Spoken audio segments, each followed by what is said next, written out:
श्रीमद् रामायणम्।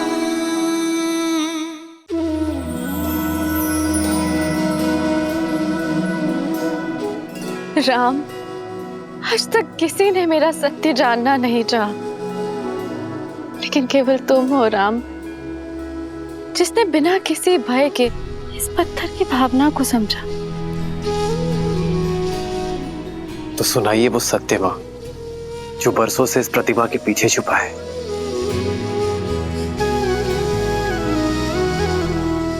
मैं अहल्या, स्वयं ब्रह्मदेव ने मेरा निर्माण किया। ब्रह्मदेव की 5 कन्याओं में से एक हूँ।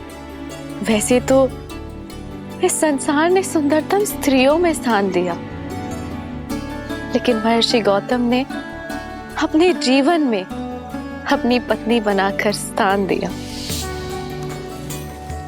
प्रसन्न थी मैं, सब कुछ था मेरे पास।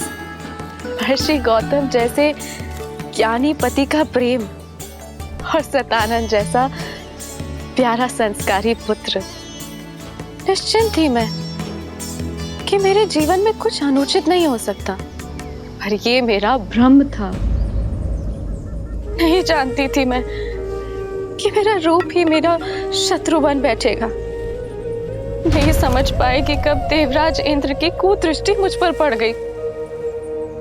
नहीं जानती थी मैं कि देवराज इंद्र उस अवसर की प्रतीक्षा कर रहे हैं जो मेरे जीवन में आपदा बनकर आने वाला था, मेरा संसार बिखेर देने वाला था।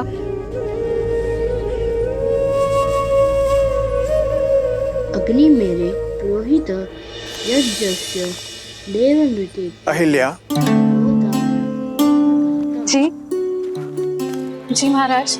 मैं संध्या स्नान के लिए जा रहा हूँ। जी, आपके लौट के आने तक संध्या पूजन की सारी सामग्री सज रहेगी। और शिष्यों,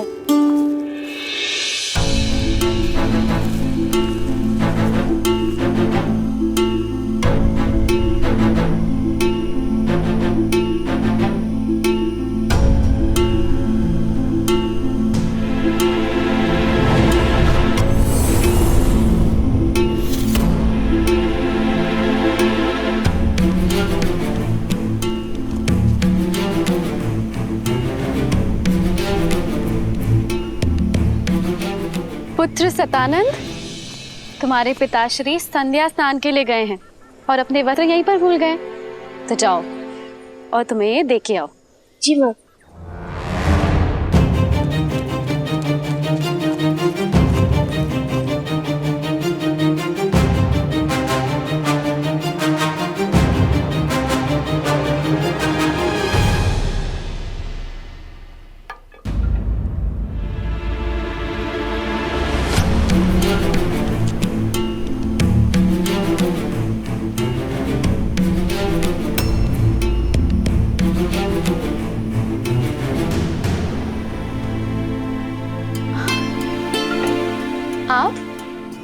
आपको स्मरण हो गया कि आप संध्या स्नान के लिए गए, किंतु अपने वस्त्र ही भूल गए थे।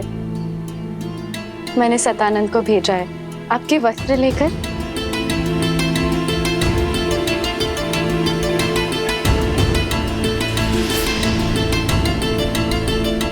इसीलिए हम अपना वस्त्र छोड़कर गए थे कि तुम सतानंद को बाहर भेजो और हम दोनों को एकांत में कुछ समय मिल सके। अहिल्या,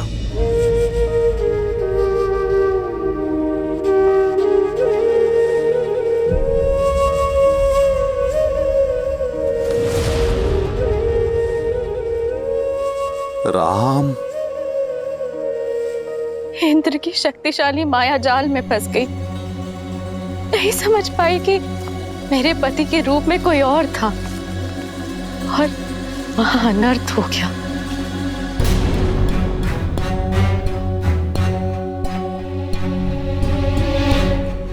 कौन हो तुम? मेरा वेश धारण करके मेरे आश्रम में क्या कर रहे हो तुम?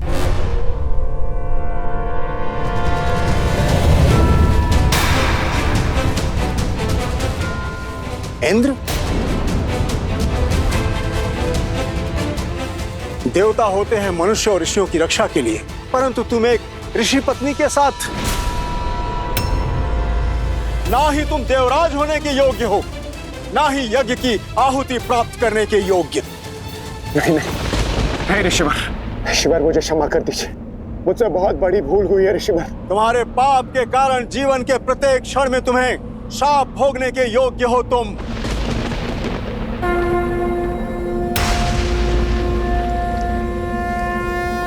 ऋषिवर, मैं गौतम अपने जीवन की संपूर्ण तप को साक्षी मानकर मैं तुम्हें श्राप देता हूं इंद्र। नहीं देव ऋषि, ऐसा अनर्थ मत कीजिए कि जिस रूप के मोह में तुमने ये पाप किया है, तो तुम्हारा रूप तुमसे छिन जाएगा।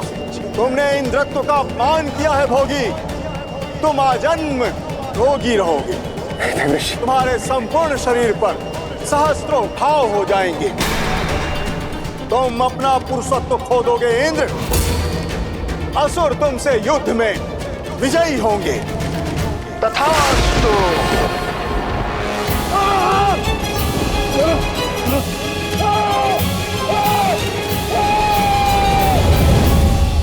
ऋषि गौतम की आंखें पथराई हुई थी, वो मौन थे, मौन, जो मेरे जीवन में महाचक्रवात लाने वाला था। क्या अपराध था मेरा ये कि मैं एक सती होके अपना सत्य सिद्ध नहीं कर पाई, या ये कि मैं एक दुष्ट के मन की मलिनता को समझ नहीं पाई।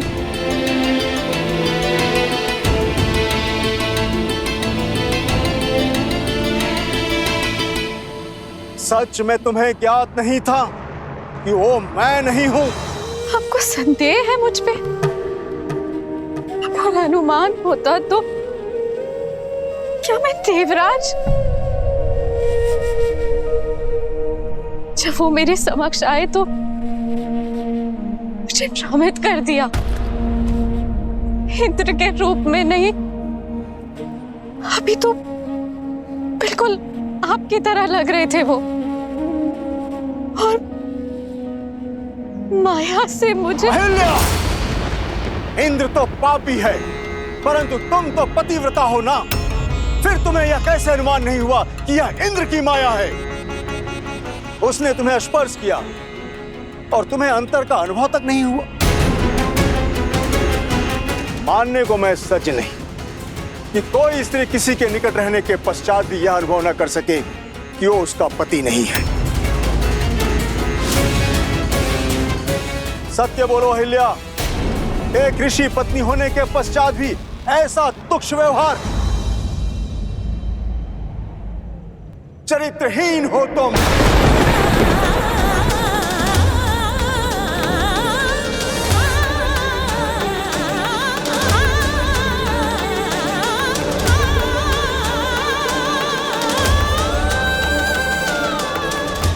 जो स्त्री शब्दों से, भाव से, स्पर्श से किसी की भावना को न समझ सके, वो पत्थर के समान होती है।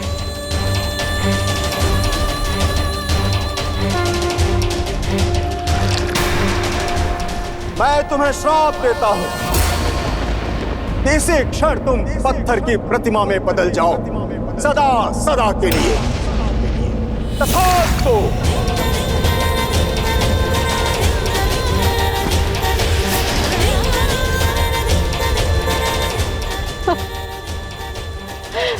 अनर्थ मत कीजिए आर्य, मेरी बात तो सुन लीजिए, मेरे पक्ष का सत्य जान लीजिए।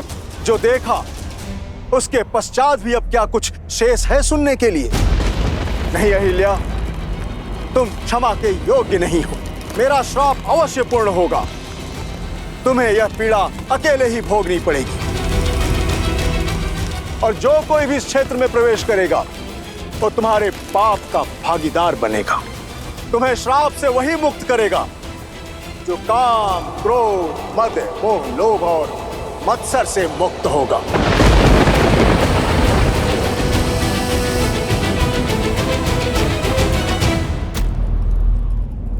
माता,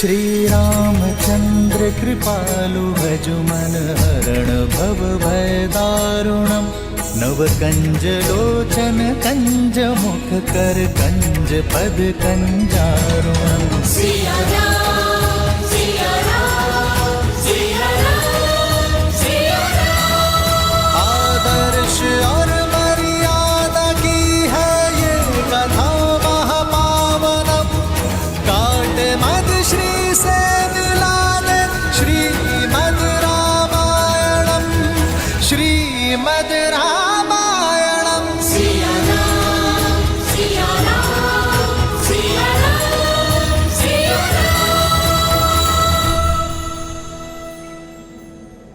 मुझ पर अपराध हुआ और दंड भी मुझे ही मिला। मेरा पक्ष सुने बिना मेरा न्याय किया गया। तब से मैं प्रतीक्षा में हूं कि कोई आए और मेरी पीड़ा सुने।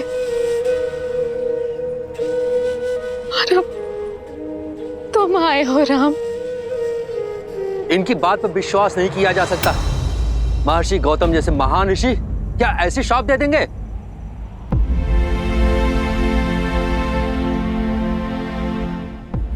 यदि एक पति अपनी पत्नी के आंसुओं में छुपा सत्य न देख सके तो क्या वो पाप नहीं? एक संबंध में सबसे बड़ा पाप होता है उस संबंध में सम्मान खो देना। यदि गौतम ऋषि सम्मान न खोते, माता अहिल्या के साथ साथ पति पत्नी के संबंध को शाप ना देते, अपराधी को उसके अपराध का दंड अवश्य मिलना चाहिए, पीड़ित को नहीं। एक स्त्री की पवित्रता का मापदंड उसका शरीर नहीं होता,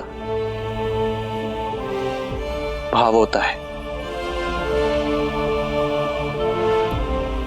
उसका मन होता है।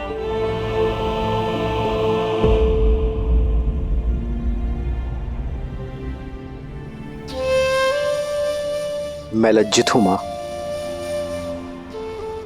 कि आपके पति ने आपकी पीड़ा नहीं समझी, किंतु ये पुत्र समझता है। आप निष्पाप है मां, आपको दिया गया शाप अनुचित था।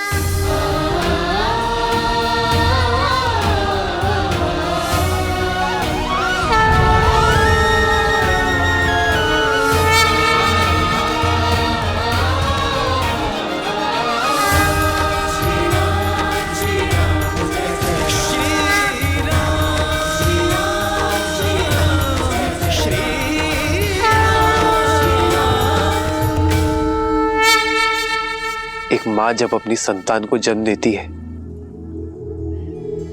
तो कुछ देर के लिए मूर्छित हो जाती है, पथरा जाती है। संतान का रुदन, उसके आंसू, उसके पांव का प्रहार उसे जगाता है मां, संसार में फिर से लाता है। ऐसा ही आपका पुत्र आपको जगाने आया है मां। जाग जाइए मां, लौट आइए।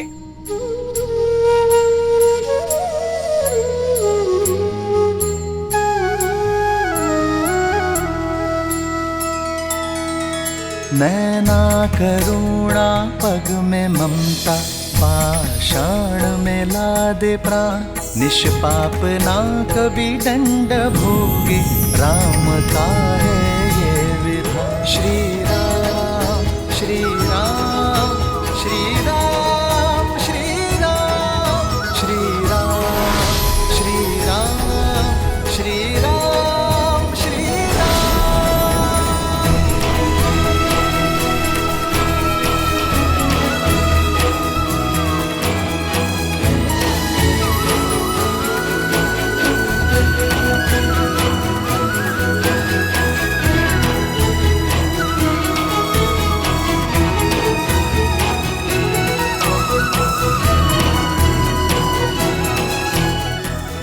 माता,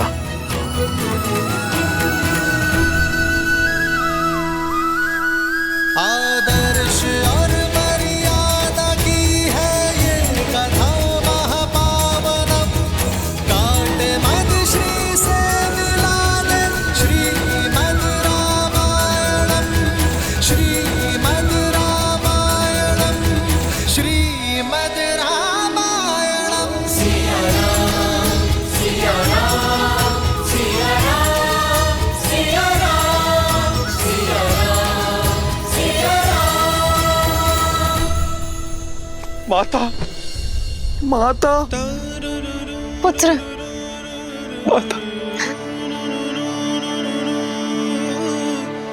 माता, मुझे क्षमा कर देना।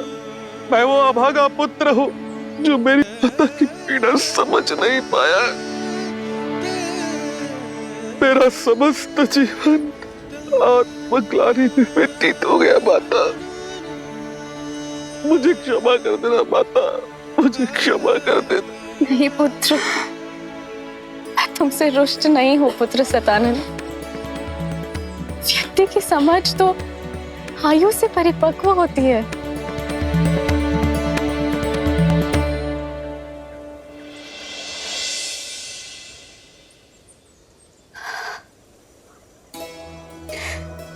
मेरे जाने का समय हो गया है राम, और जीवन का उद्देश्य भी, जो कदाचित तुम्हारी यात्रा में आकर संसार को संबंधों की सीख देना था। आज तुम्हारे सत्य ने मुझे मोक्ष दिलाया है। जैसे मैं केवल राम का नाम लेकर इस संसार से जा रही हूँ, उसी प्रकार सभी सिर्फ तुम्हारा नाम लेकर ही साथ जाएंगे। राम नाम सत्य है। जीवन में हानि लाभ, शाप वरदान, पवित्र अपवित्र कोई महत्व नहीं रखता। महत्व है तो मात्र एक सत्य का। और यही सोच मनुष्य को जीवन और मरण के चक्र से मुक्ति दिलवाएगी, मोक्ष दिलवाएगी। राम नाम सत्य है। राम नाम सत्य है। राम नाम सत्य है। राम नाम सत्य है। राम नाम सत्य है। जय जय राम श्री राम।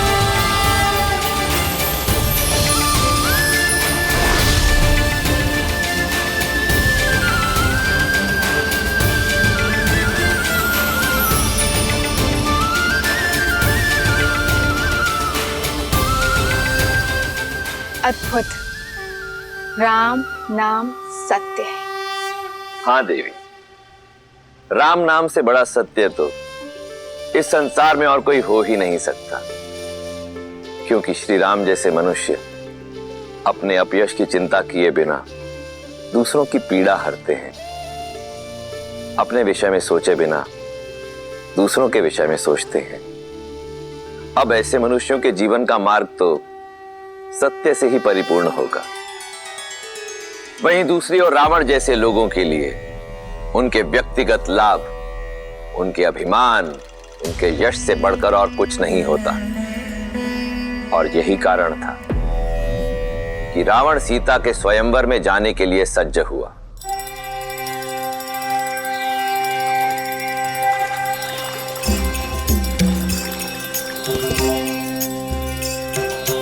आशुतोष शशांक शेखर चंद्रमौली चिदंबरा कोटि कोटि प्रणाम शंभु कोटि नमन दिगंबरा।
अपने स्वामी को विदा दो मंदोदरी।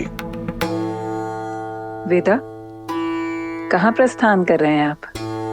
मिथिला। मिथिला?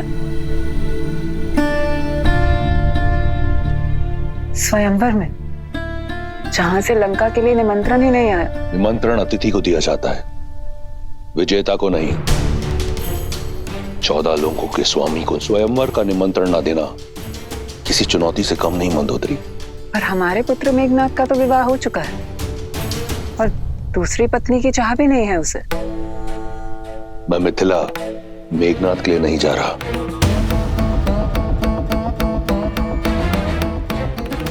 तो फिर तो ये चुनौती सम्मान का नहीं, उपहास का कारण बनेगी रक्षराज।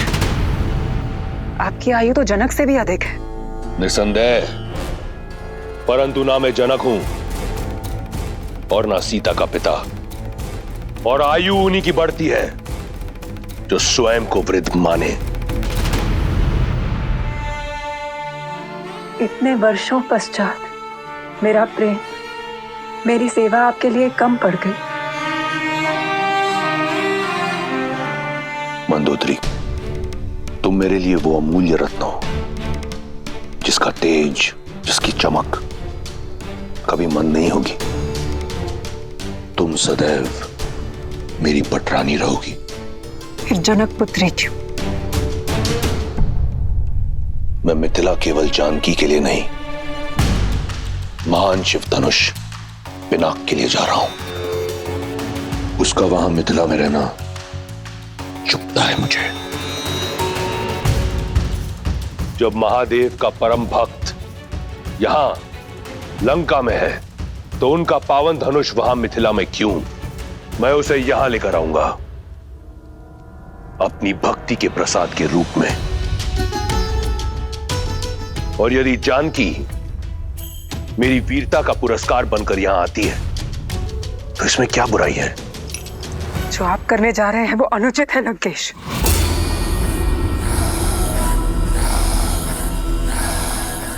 लंकेश अनुमति लेने नहीं, सूचना देने आया है। दशानन की नई रानी के स्वागत की तैयारी करो।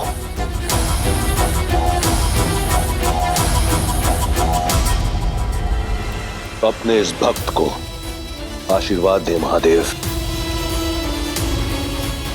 और मुझे आशा है कि मेरी पटरानी की ओर से आपके धनुष के स्वागत में कोई कमी नहीं रहेगी।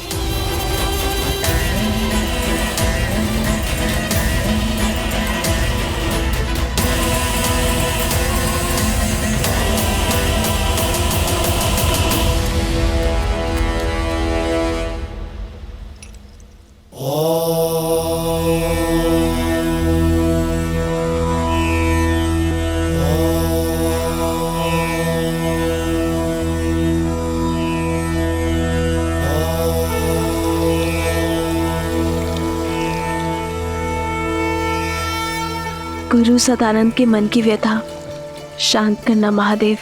दीदी, दीदी सुनो। मैं पूजा कर रही हूँ उर्मिला। दीदी, आचार्य सदानंद गौतम ऋषि के आश्रम से लौट आए। कहाँ है वो? दशरथ नंदन भी आए उनके साथ? वो तो पता नहीं, कदाचित साथ हो। गुरुदेव तो आते ही राजसभा में चले गए थे पिताश्री से भेंट करने के लिए।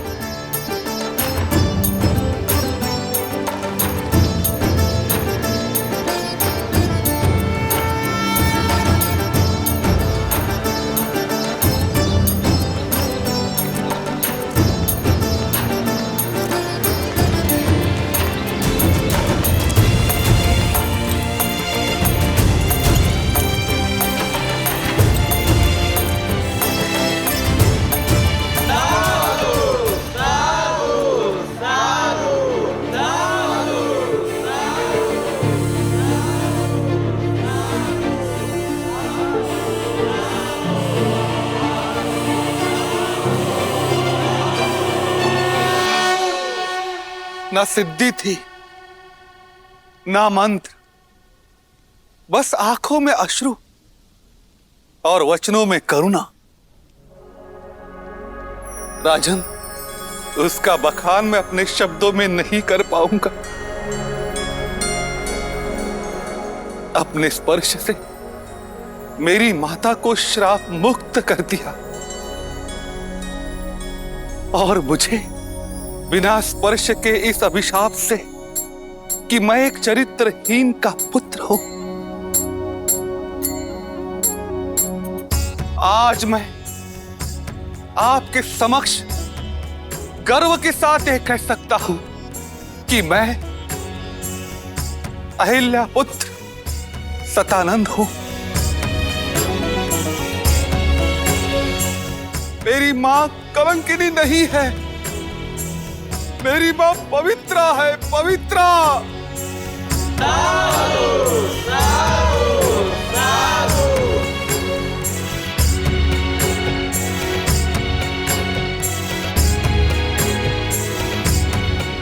पुत्री सीता, तुमने उचित कहा था, महादेव ने मार्ग दे दिया।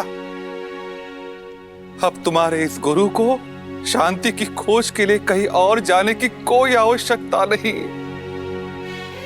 इस समस्त संसार में वस्तु, संपत्ति, शक्ति का कोई मोल नहीं है। मोल है तो केवल राम नाम का। राम नाम सत्य है, राम नाम सत्य है।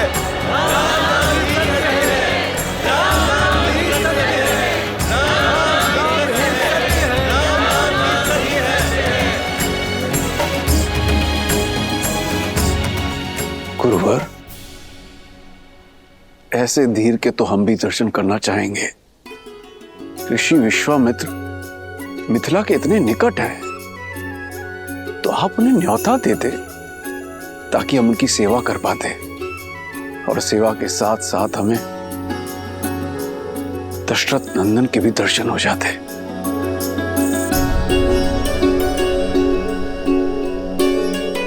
राजन, मैंने प्रयास किया था। ऋषिवर, आप मिथिला के इतने निकट है, हमें सेवा का अवसर देते। मिथिला में शिव धनुष्य यज्ञ होने वाला है और जनक कुमारी का स्वयंवर भी। मैं अवध कुमारों को किसी और उद्देश्य से लेकर आया हूं शतानंद। कभी समय मिला तो मिथिला अवश्य आऊंगा। कदाचित उनके मन में कुछ और है।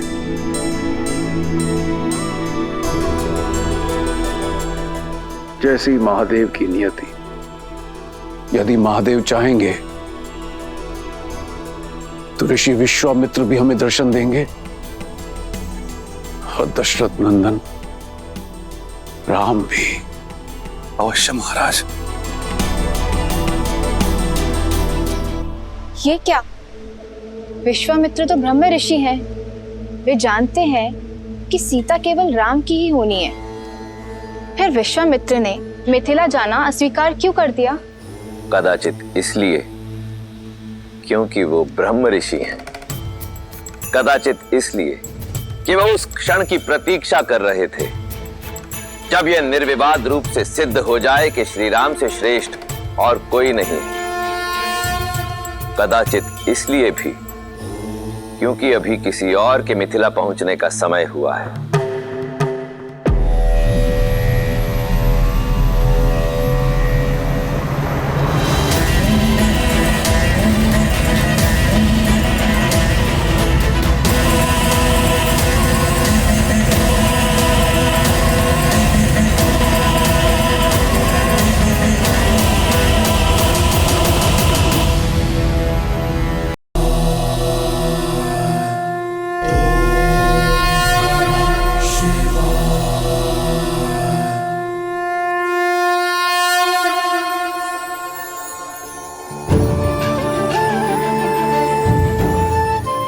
मिथिलावासियों, महापावन शिव धनुष को नगर प्रदक्षिणा करने के पश्चात स्वयंवर क्षेत्र में ले जाकर स्थापित कर दिया जाएगा, और वहां उस पर प्रत्यंचा चढ़ाने वाला वीर बनेगा मेरी पुत्री सीता का वर जनक पुत्री सीता की, जनक पुत्री सीता की, जनक पुत्री सीता की, मिथिला नरेश जनक की, मिथिला नरेश जनक की, मिथिला नरेश जनक की। अधिक सोचिए मत दीदी, ये धनुष दशरथ नंदन राम के अतिरिक्त कोई नहीं उठाने वाला।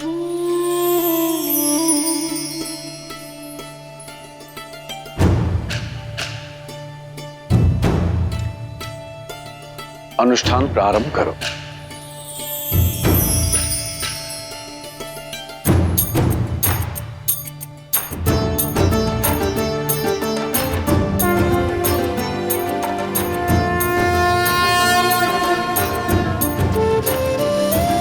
ओम नमः शिवाय, ओम नमः शिवाय।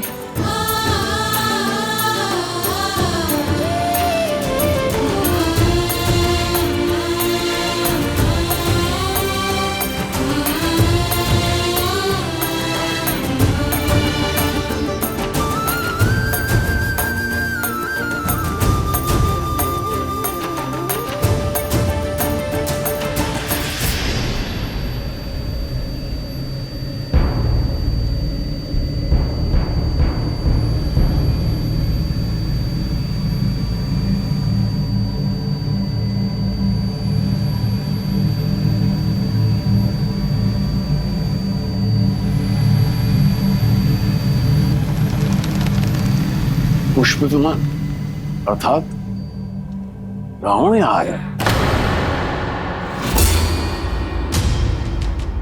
रावण? दशानन, दुष्ट राक्षसों का राजा यहाँ?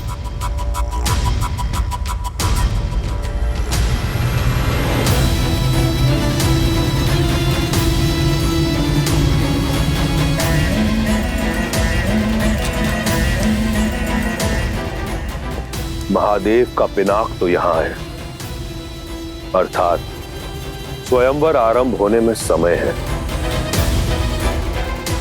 पुष्पाक,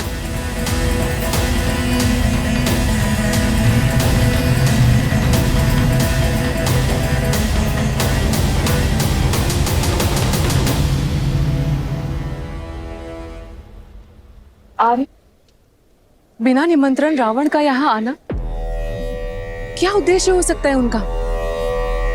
वो दशानन है, उन्हें निमंत्रण की आवश्यकता नहीं पड़ती और नीति और नियम के अनुसार भी हम उन्हें स्वयंवर में भाग लेने से रोक नहीं सकते।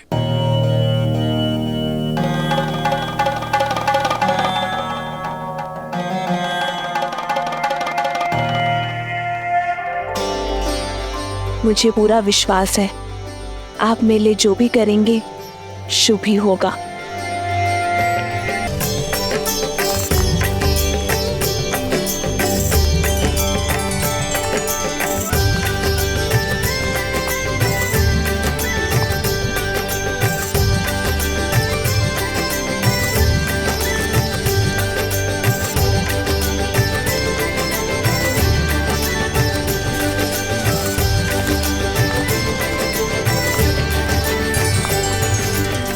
आज भूख प्यास और थकान नहीं हुई लक्ष्मण?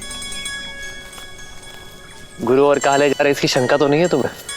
आज मैं शंकित नहीं हूँ भाई, अभी तो दृढ़ता से तत्पर, क्योंकि मैं जान चुका हूँ कि गुरुदेव हमें जहाँ भी ले जा रहे होंगे किसी कारण से ही ले जा रहे होंगे।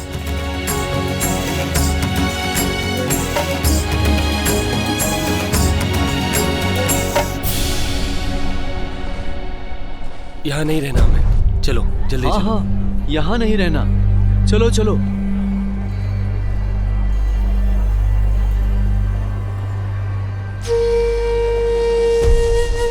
भैया सुनिए, आप सभी इतने चिंतित और भयभीत होकर जा कहाँ रहे? मत पूछो, बस यहाँ नहीं रहना हमें,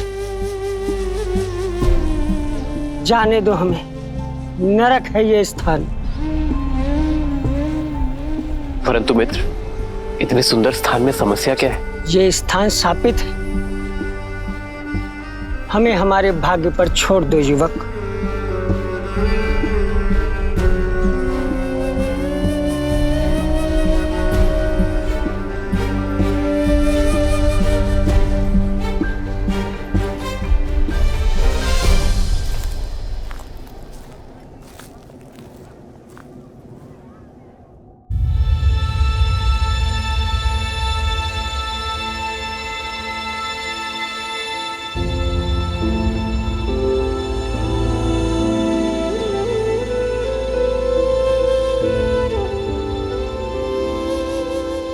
वो झील देख रहे हैं ना, कृष्ण झील,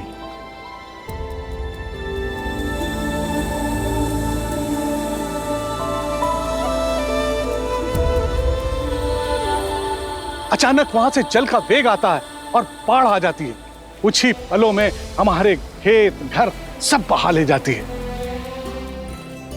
अब तक जैसे तैसे हमने पुरखों की जमीन खेत को बचा कर रखा, पर अब साहस टूट चुका है।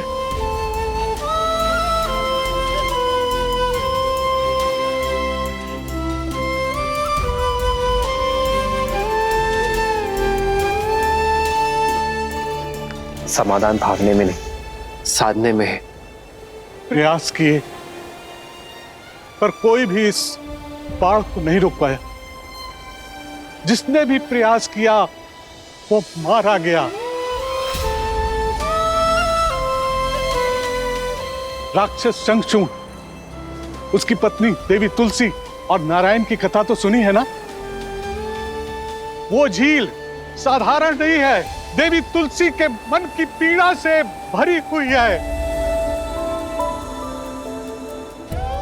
नारायण ने शंखचूड़ के छल से प्राण ले लिए और देवी तुलसी ने उसी पीड़ा में उन्हें शालिग्राम बनने का शाप दे दिया।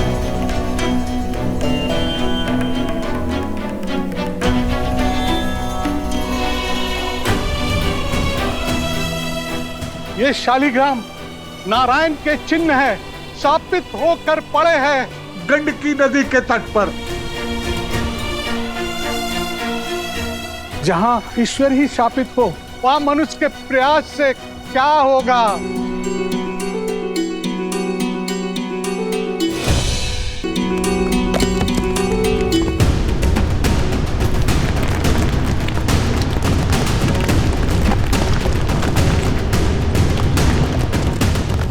भागो भागो, सब लोग वहां से भागो, शीघ्र ऊंचे स्थान पर जाओ।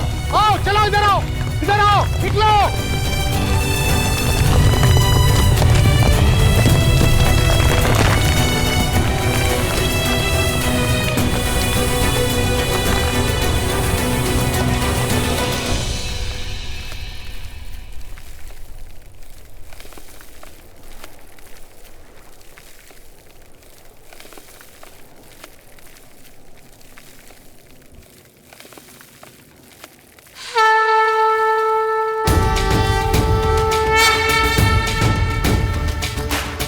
कहां जा रहे हो? ये दुस्साहस तुम्हारे प्राण ले लेगा। आप तो बड़े हैं, ज्ञानी लगते हैं, रोकिए इन्हें। इनसे कहिए कि अपना मार्ग बदल लें। जिन्हें संसार बदलना होता है वे अपना मार्ग नहीं बदलते।